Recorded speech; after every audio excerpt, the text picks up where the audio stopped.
Sonny, can I talk to you for a moment? There's something important I need to say. Huh? Philip, aren't you supposed to be at work right now? I left early. Oh, I see. Well, I'm having lunch with a friend right now. Can we talk later? That friend of yours is a man, isn't it? Huh? Don't try to hide it. The guy's a young host, right? You're probably enjoying yourself with him at a hotel before heading to the club, right? A man 20 years younger than you, someone almost the same age as your son? The world's really gone downhill. Oh, so you figured it out. Well, in that case, it's actually perfect timing. Perfect timing? You see, I've decided I'm going to marry him. What? He was so thrilled when I told him I'd buy him a mansion. He eagerly accepted my proposal. A mansion?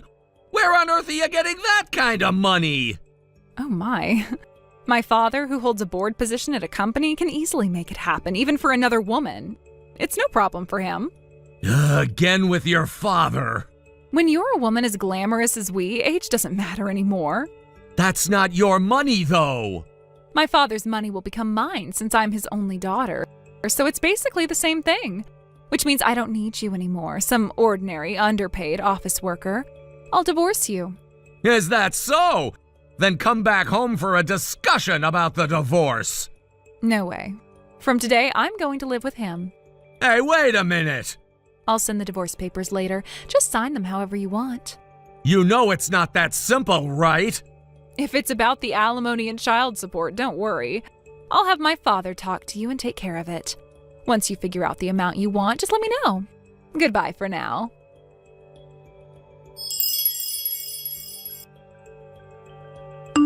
Hey, haven't you submitted the divorce papers yet? I hope there hasn't been a postal accident or something that's preventing them from reaching you. They've been delivered. Then hurry up and submit them to the city office. I want to marry Renji as soon as possible. Renji, your affair partner, the host, right? Could you stop calling him my affair partner? In my mind, Renji is the one.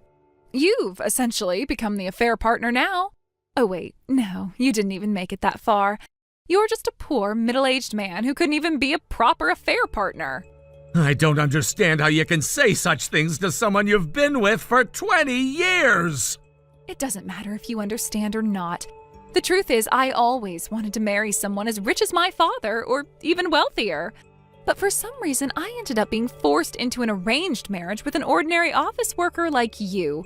Sure, you were good-looking, so I compromised and married you. That was my mistake. I'm done living according to your salary and lifestyle. Plus, starting next month, I'm going to live with Renji in the mansion my father bought for us. Wait, you've already bought a house? Yes, I have.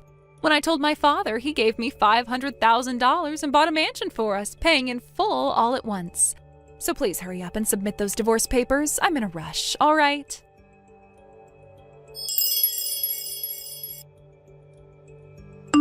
Hey, Dad! Sorry to interrupt you while you're working on the weekend, but can I talk to you for a minute? What is it? I got a call from Grandpa and he left a message for you. Which Grandpa? Mom's side. What did he say? Well, he mentioned something about the house's ownership and seismic reinforcement and... Ownership and seismic reinforcement? Yeah, and he also talked about complaints to the home builder and possibly even a lawsuit. I have no idea what he's talking about. That doesn't ring a bell, but it definitely sounds serious. Right? So when I told him I didn't understand any of that, he said to have you contact him. So could you call him back when you have a chance? All right, I'll get in touch with him after work. Thanks. Oh, Dad? What is it? About Mom. Ah, I see. She's seeing someone, isn't she? Yeah, I kind of figured you'd notice. Well, yeah. By the time you're 18, you're not an idiot. I've noticed you've been spending more time lost in thought lately, and Mom hasn't been coming home for a while. If she's not just visiting her parents, then it's pretty clear, right? Yeah, you're right. I've been meaning to bring it up, but I couldn't find the right moment. It's fine. Are you getting a divorce? Yeah. Actually, I already have the divorce papers from Mom. I see. Well, I'll say this now. I'm gonna stay with you, Dad. Wait, are you sure? Of course! I don't want to live with a mother who's cheating on you. It's disgusting! Is that okay with you? Of course it is. Actually, that's been my biggest worry, to be honest. I'm always gonna side with you, Dad. Thanks, Davis.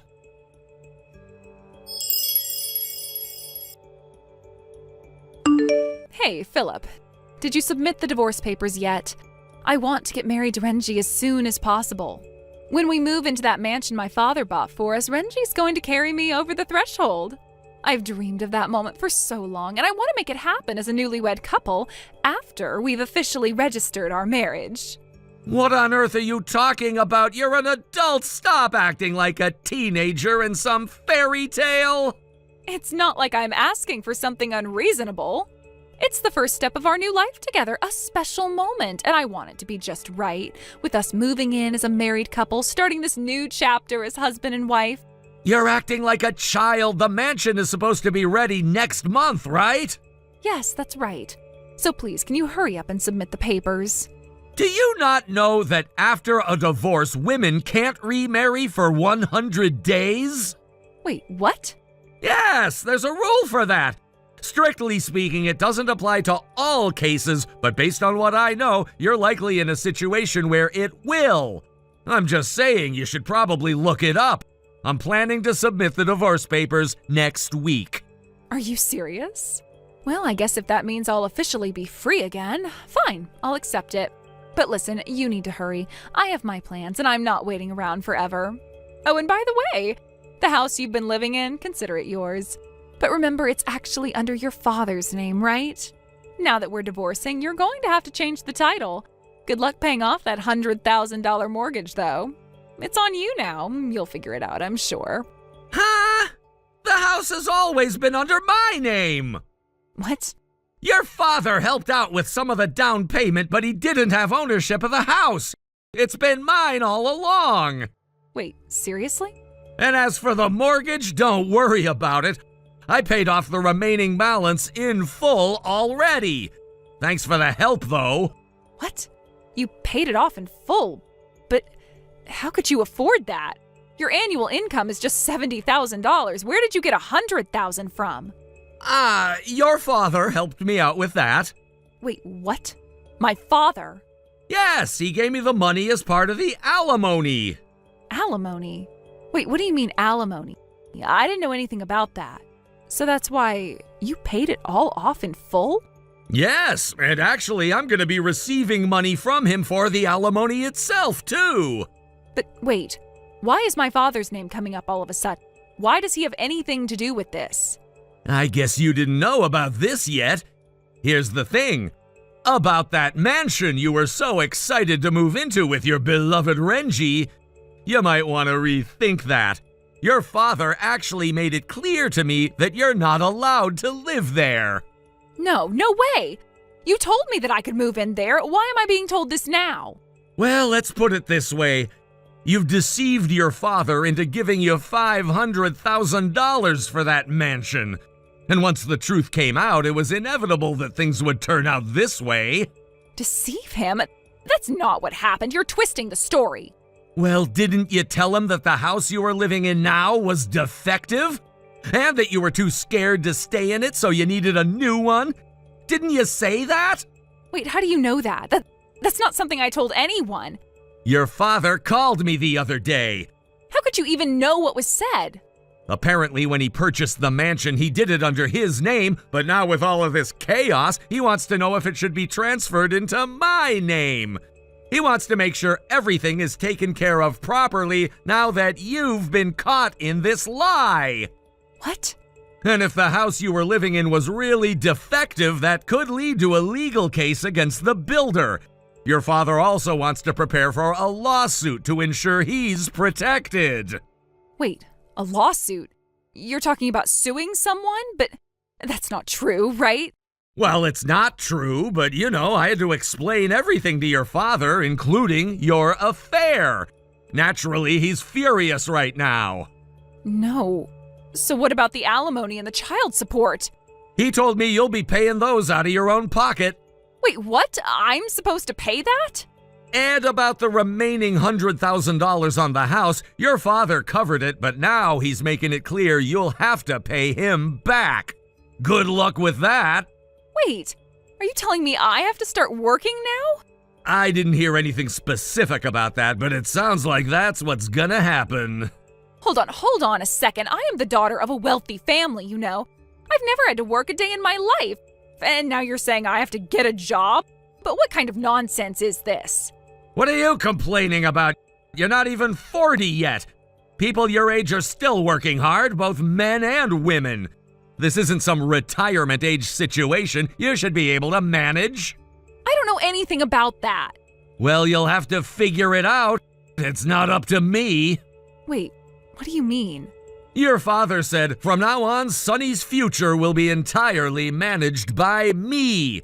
It's no longer something I have any control over. He also mentioned that you'll be excluded from his inheritance. No, you're lying, right? This can't be happening. I'm just telling you what he said. I'm out of the picture now, but you'll have to handle the alimony and the child support. Good luck with all of that.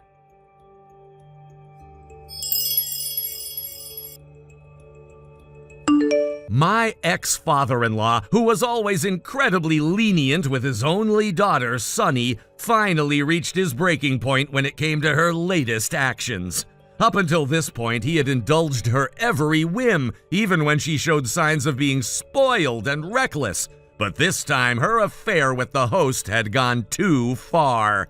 It wasn't just a matter of personal betrayal anymore, it directly threatened the credibility of his company. The news about her affair had the potential to destroy the reputation he had worked so hard to build, and that was something he simply couldn't allow. He couldn't turn a blind eye to this situation. The consequences of her actions weren't just emotional, they were financial and professional.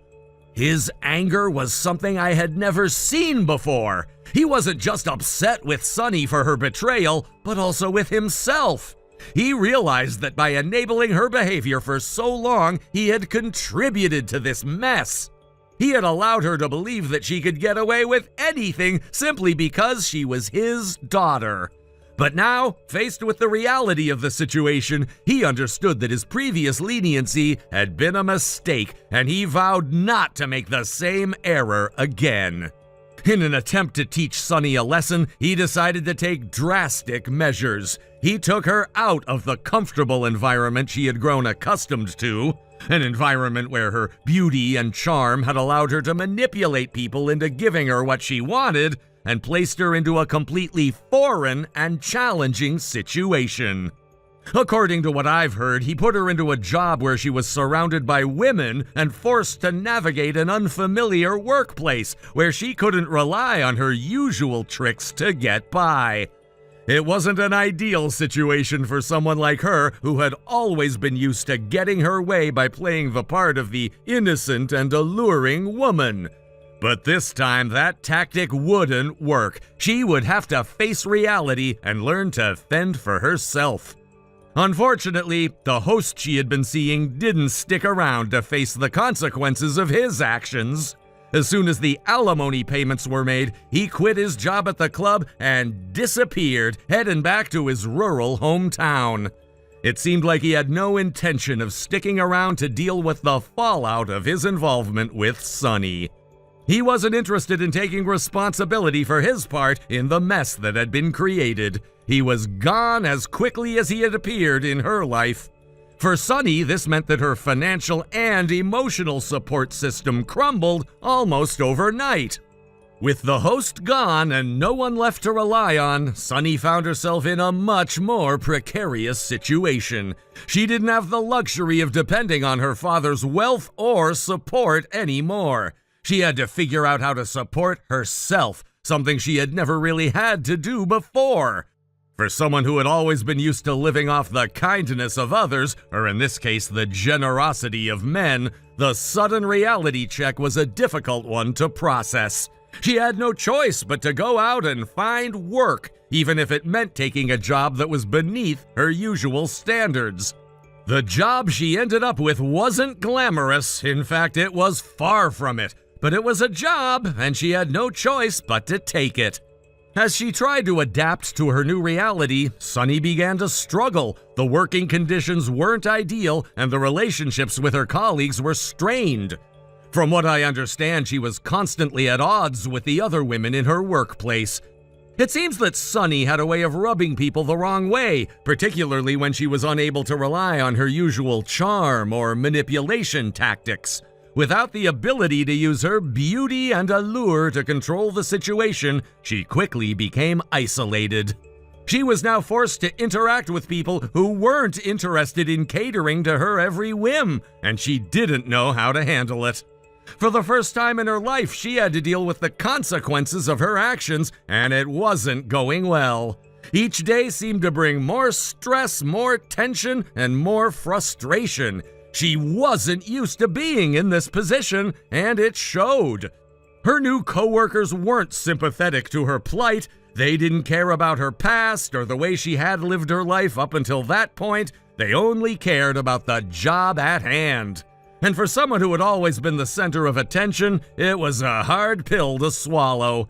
She wasn't used to being just another person in the crowd. She wasn't used to being looked down upon, especially by women.